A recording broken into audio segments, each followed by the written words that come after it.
Showtime. It's been a big year for Noah Wyle as he entered his 9th season on the hit series ER. And with the departure of longtime star Anthony Edwards, Wyle finds himself as the new anchor of the show. Nice work, Carter. Yeah, show first started, I was number 5 on the call sheet, and systematically over the last 9 years, I've killed off everybody ahead of me and risen slowly to the top of the heap. You know, I always said I'd run the hospital by the time I left. Noah would be really the glue that, you know, he's the captain of the ship, and yet he's very generous with being the boss. You know, I don't think he treats himself that way, but it's a really tight ensemble. What made it to my gloves? Let me help you. That was great, because I think he's an exceptionally good actor, and he's also a really nice guy. And, you know, he also likes me, so I'm going to get a lot more work, both on the show and off the show, I found out. No, he's great. I'm going to take very good care of you. It's like the same dynamic you would find in a real hospital. You work with some people for an extended period of time, and other people rotate through. And with the addition of Mekhi Phifer and Sharif Atkins to the cast, we've got a really great ensemble of people who are signed up for a few years, and we're really excited to be here. In addition to the fast pace, big action, and great storytelling, ER has always been a place where award-winning guest stars show up. And this season is no exception. Don Cheadle's going to come on and do a 5-episode arc. I'm really, really excited about him. He's an incredible actor. And if I had a wish list of the kind of guest star turns, he'd be at the top of it. Action! And as ER heads into the new year as NBC's top drama, keep an eye out for more surprises from Dr. Carter, because he's not going anywhere. I got a couple years left here. I thought I was going to be on this thing for like 6 episodes. You never know. You know what they say, the longer you stay, the longer you stay. For NBC, I'm Bill Ratner.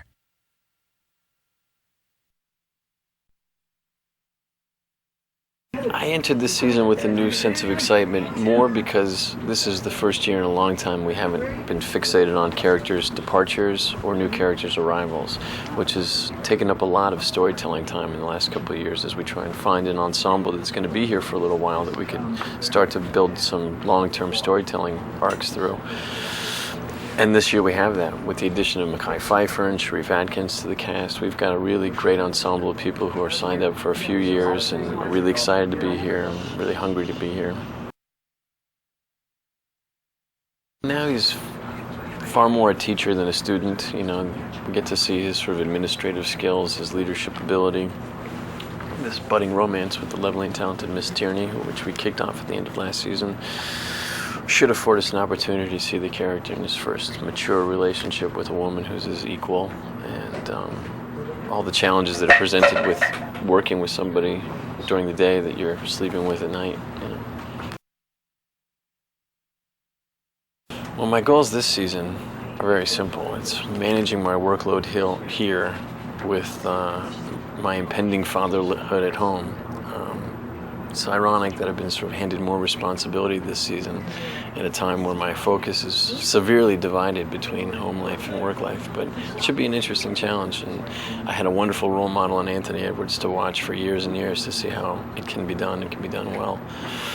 Those are the personal goals. As far as the character goes, I really like the place that he's sort of ending up at, which is mature, wise, experienced physician who has managed to keep his sense of caring and compassion intact. And it's going to be an interesting challenge to sort of walk him through the same paces of maturity as a leader that I had to do when he was a follower, when he was a student. Dr. John Fong, board-certified emergency room physician, still practices whenever he's not here. He's our on-set technical advisor. I appeal to him still on a daily basis, whether to help me through technical aspects of the job or probably more specifically with some of the emotional aspects of the job, to sort of ask him emotionally where he'd be at with a certain case or with a certain type of interpersonal dynamic. Yeah, he's terrific.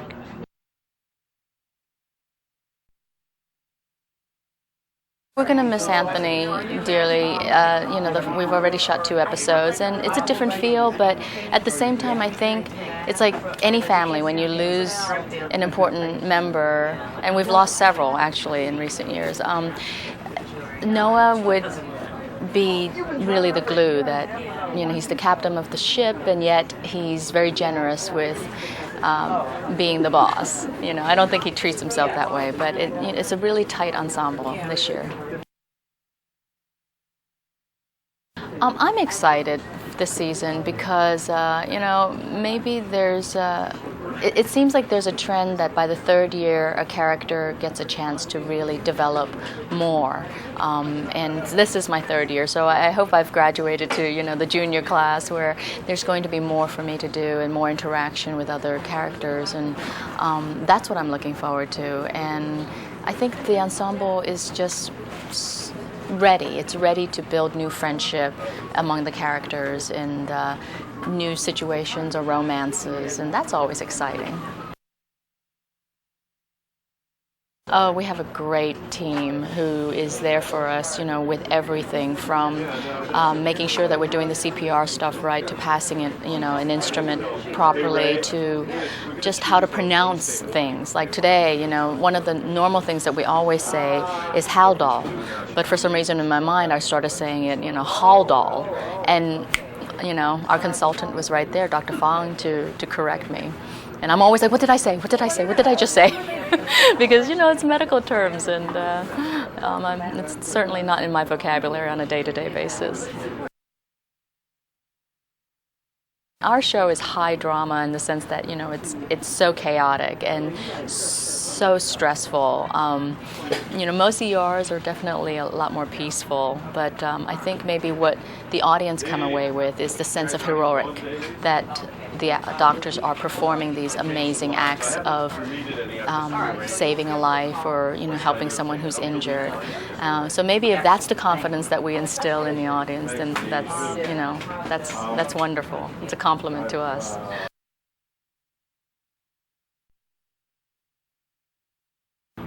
Honestly, I approach it the way I have when some of the others have left, which is, I think it is an opportunity for the show to develop. It's painful in some ways. We'll actually miss Tony a lot, and Eric, actually. They're great guys, and terrific to work with. But things change and people move on. And, what's happened in the past, at least so far, is that the show has, I think, been invigorated by some of the departures. New people come in, and the producers and casting directors have done a great job of hiring really good people to come in. And that brings a whole new energy. It gives the writers a new angle to take on these things, a new character, new eyes to see these things through. And so I'm looking forward to it, actually. Nothing to take away from the individual talents involved, but together, that's what really this show is about. And the stories that happen and that take place in the ERs is, as Noah says, it's really where the action is. That's where the story is. That's the star of the show. Noah's great. Noah's a really, he's great because I think he's an exceptionally good actor, and he's also a really nice guy, and he also likes me, so I'm going to get a lot more work, both on the show and off the show. I've found out. No, he's great.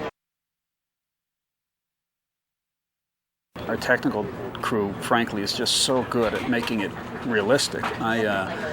Every time we go into one of these scenes, I still find it exciting and interesting and challenging, because you don't get used to, you get used to the pace a little bit, but it's not.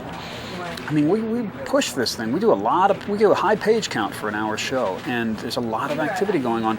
And fortunately, we do interesting shots, and those are all challenging. As long as that stuff keeps coming up, it'll keep our attention for the people doing it. And the scenes are usually engaging enough emotionally also, so that it's not.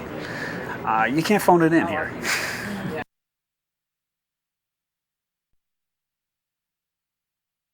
Alex has come to London, or Dr. Corday. And the only thing I know is I wish I got to go with him, which I didn't. Abby never goes anywhere. But I think it'll be really interesting. I think it really will open up the show. I think it'll be really nice to see that character in a totally different environment. I'm just feeling a little less nervous after 3 years finally. And there's some procedures that the nurses sort of are always responsible for. So there's some stuff I know. But basically going into a trauma, we don't know anything. It's all the doctors. I mean, they tell us everything to do, basically. You know, the scene wouldn't work without them. So they do everything for us. I think they're going to pursue their relationship with Carter, and Abby's brother is going to make a brief appearance, which leads to a little bit more complications in her emotional life. And that's really all I know. I don't know the specifics of that story, but I do know that once again a family member is going to wreak havoc on my life. Do you want to sing that with Once again, a family member is going to wreak havoc on my life. Rolling.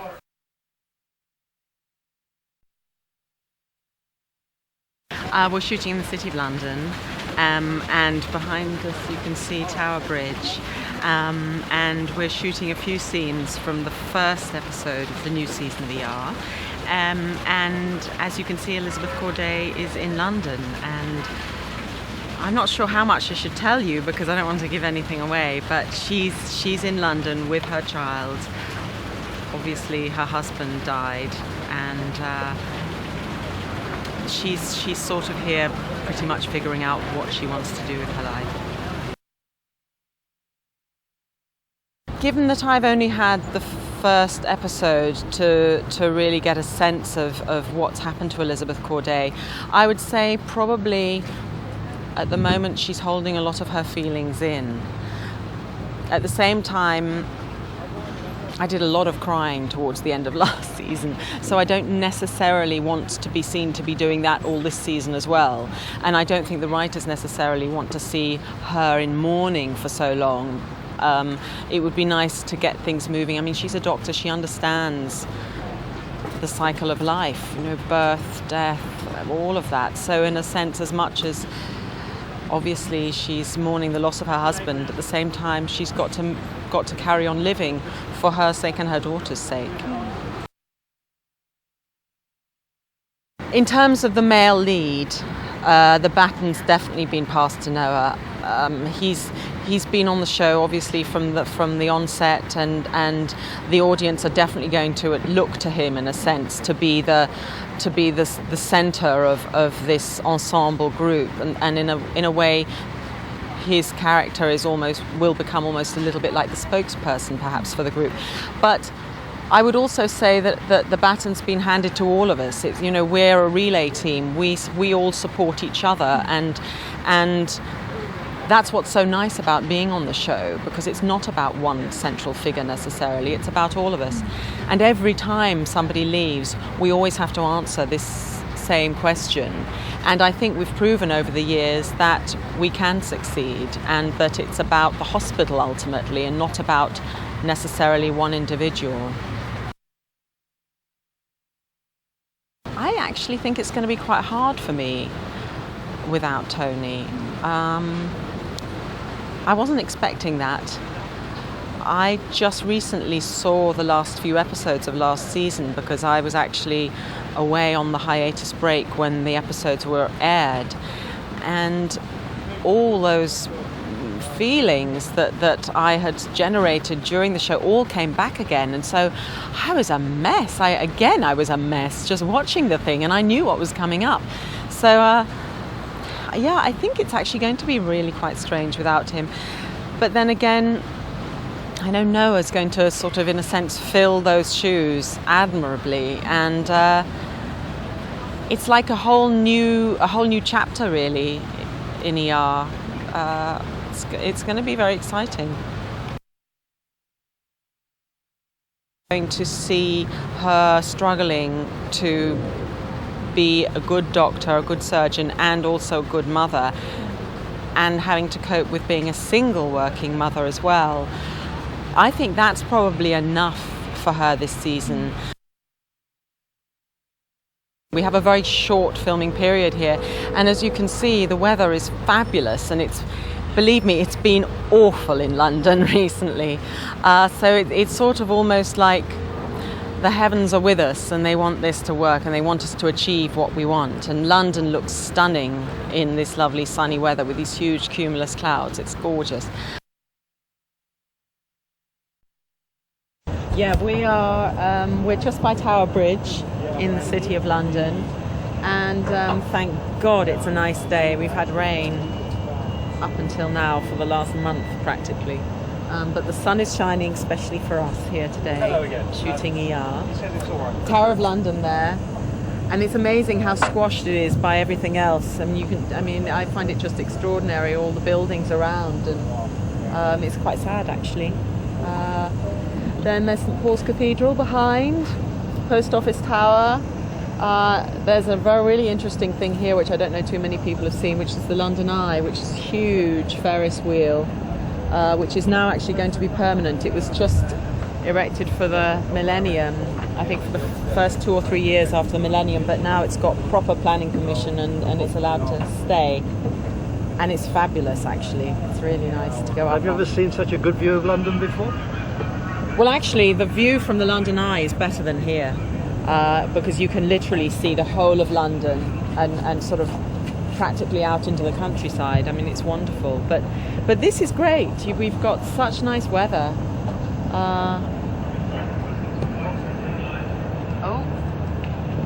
I think maybe another ship going to go under there? I don't know. But anyway, this is my hometown. You grew up around here or? Sort of, yeah. My adult life, I did, yeah. What's it like being back? It's nice. It's great, yeah. It's really nice. People are very friendly. They're thrilled, actually. I mean, the British are really big fans of ER, and they're all very excited to know that we're filming here. So it's great to have that sort of welcome. It's really, really nice. Great.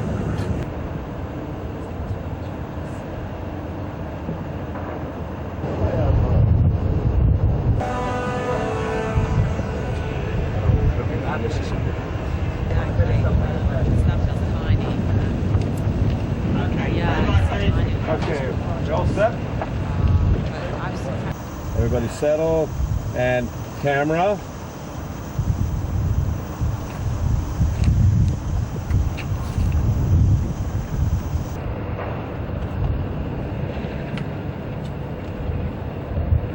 Not thinking of jumping. No. Desperate. Well, I'm sure you'll acclimate soon enough. Oh, here's my cue. What, you're not going to say hello? Hello! I'm really glad you're back, Elizabeth.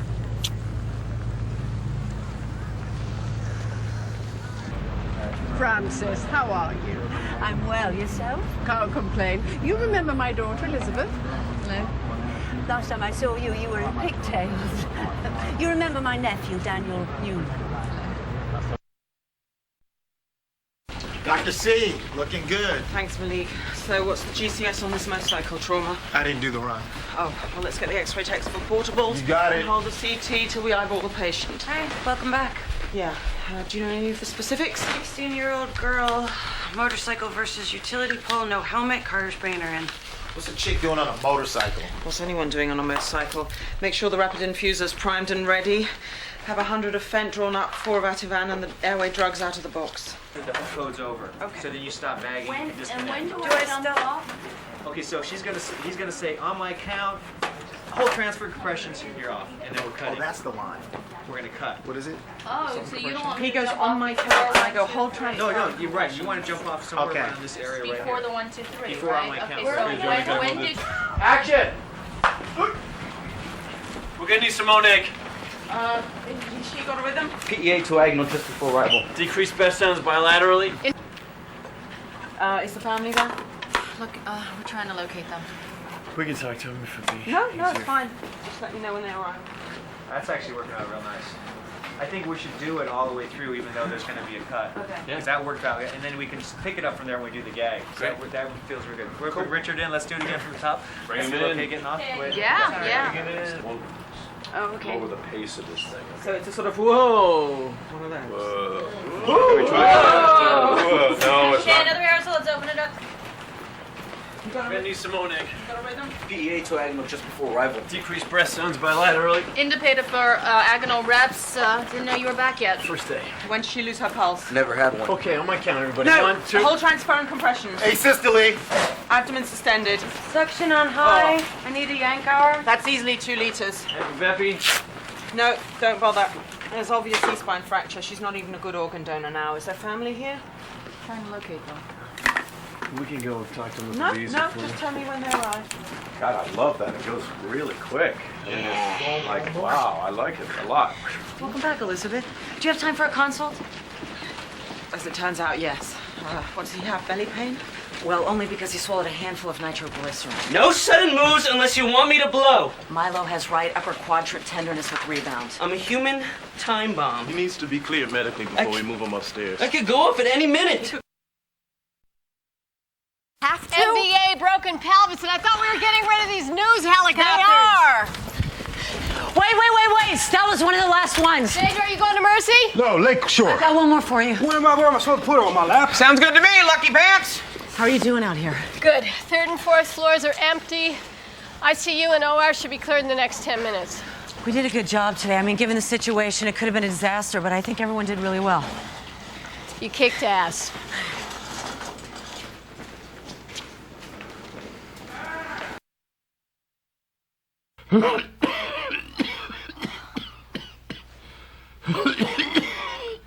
Could you make any more noise, Stan? I can't help it. At least cover your mouth. You better knock it off, Stan, before you cough up a lung. It's too late. Have you ever been tested for TB, Stan? DUI, PCP, and HIV, but never TB. Great. Pneumococcal pneumonia can give you bloody sputum, fever, and sweats. Have you lost any weight lately, Stan? I've always been pretty svelte, but I have had to tighten my belt a few notches lately. Here, put this on. No, thanks. Do it! Oh, you don't have to be so cranky. I'm the one with the DTs. Well, what are you doing? We might have to get him tested. No, whoa. Slow down, all right? They're tripping out enough, and I don't need to be double quarantined. He might have TB. And he might not. Why don't we just take a sputum sample to the lab, do a gram stain and an AFB? Because we're not supposed to leave. We're not contagious unless we get a rash. No. We'll wear masks and gowns, and we'll get the hell out of this room for a while. My son doesn't know I'm leaving. Well, we'll make sure to tell him. Hold those elevator doors! Dr. Romano St. Rafe says they can take 1 critical, not 2. That's too bad, because I'm sending 4. Thank you! I've never been in a Catholic hospital. Well, you're like the nuns. Nice calves. They said they'll only accept 1. Tell Weaver we're clear, sign out all the Demerol and morphine. To who? You, me, and my Uncle Bernie. What line? 2. Get the hell out of here. Hello, who's this? Oh, you like your job? You want to keep it? Okay, then you tell your chief of staff. You know who that is? Good for you. You tell Jonesy that Robert Romano is sending over 4 critical patients. Dr. Romano! All of whom I expect to be treated like his own mother without the inappropriate touching.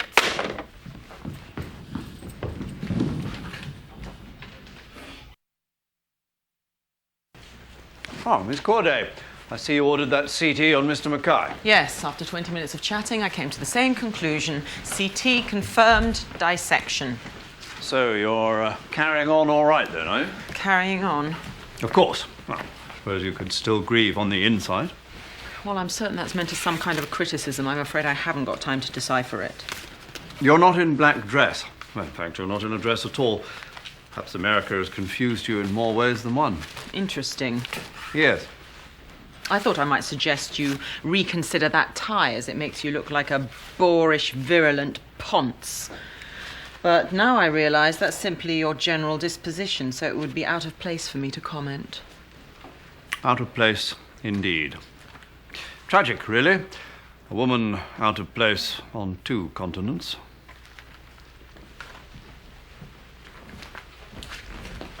Congratulations. Excuse me? You sold your house. 10,000 more than the asking.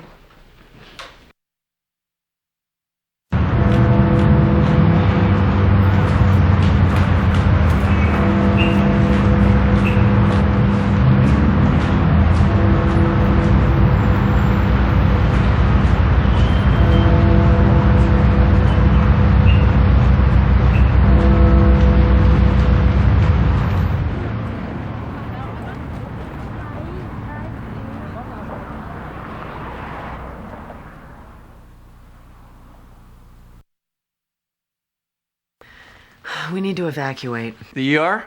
The entire hospital. Everyone but you.